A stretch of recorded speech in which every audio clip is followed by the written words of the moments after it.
Digamos que a sua vida seja um barco. Quais são as pessoas que estão no seu barco? Quais são as pessoas que participam do seu barco? A outra coisa, e quando este barco é açoitado por uma tempestade? O que fazer? Como fazer? É isso que eu quero falar com vocês hoje. Eu vou ler um texto que eu já falei diversas vezes nele, por ele, com ele, através dele, mas desta vez eu queria fazer uma abordagem um pouco diferente. Quando Jesus está no barco no meio daquela tempestade. Mateus capítulo 8, eu vou ler o verso 18 e depois a partir do 23. Quando Jesus viu a grande multidão ao seu redor, ordenou que atravessassem para o outro lado do mar. Jesus entrou no barco e seus discípulos o acompanharam. De repente veio sobre o mar uma tempestade violenta com ondas que cobriam o barco. Jesus, no entanto, dormia.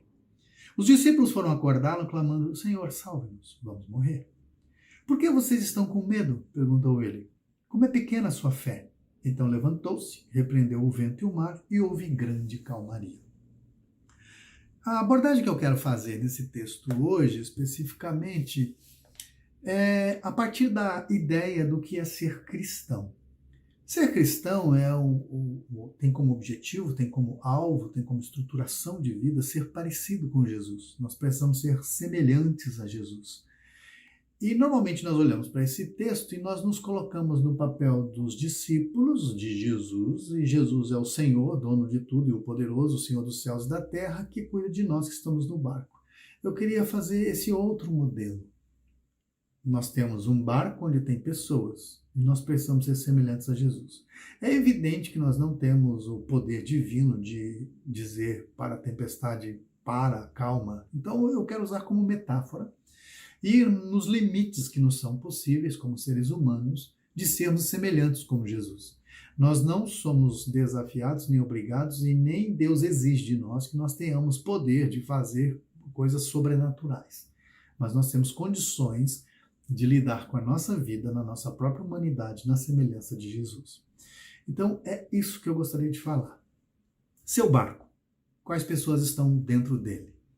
E quando vem a tempestade, como lidar, o que fazer? Porque isso é essencial, reconhecendo que na vida vamos ter diversas tempestades. Precisamos, então, saber como estamos. A primeira coisa que Jesus faz é, quando ele viu a grande multidão ao seu redor, ele fala: vamos para outro canto, vamos para outro lugar. Isso nós encontramos diversas vezes na pessoa de Jesus, e quando ele quer se afastar da multidão, e principalmente o evangelista Marcos, ele vai dizer assim, ele se retirava para lugares solitários para orar. Afastar-se da multidão é você procurar o seu lugar no mundo. Afastar-se da multidão é você silenciar os barulhos todos externos. Afastar-se da multidão é você não estar iludido com os aplausos, com os elogios, com o sucesso, com tudo aquilo que você está fazendo para o mundo, salvando, resgatando, resolvendo o problema do mundo inteiro, de todas as pessoas. Afastar-se da multidão é você encontrar-se consigo mesmo. Afastar-se da multidão é você poder ter um contato real com quem é você e qual é a sua vocação no mundo e o seu chamado. E isso é muito importante para a hora de lidarmos com a tempestade. Porque senão nós estaremos em desespero quando vier a tempestade. E esse é um fator que a gente sabe, né, que causa mais prejuízo do que benefício. É no desespero que a pessoa morre afogada. É no desespero que quem está no incêndio tem maior probabilidade de morrer. Então a gente precisa dessa calma interior. E Jesus está tão calmo que ele dormia na tempestade. Então ele encontrou esse eixo, ele encontrou essa centralidade que apazigua a alma dele e que ele é capaz de dormir no barco mesmo em tempestade. E esse é o nosso grande desafio.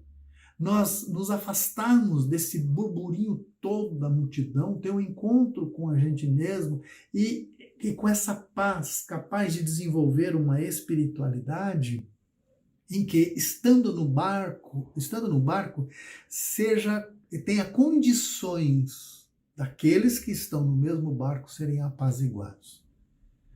Eu me importo com a vida das pessoas que estão no barco, lógico, no meu barco, no barco comigo, no mesmo barco que o meu. E lógico que ninguém quer que quem está no nosso barco morra, pereça, é lógico. Mas nós não podemos nos desesperar. E para isso a gente precisa encontrar esse eixo antes.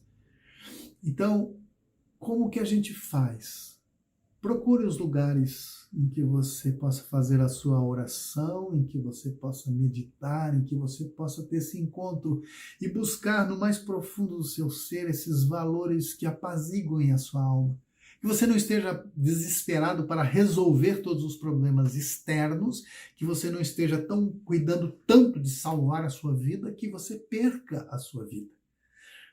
Resgate isso em você. Faça isso.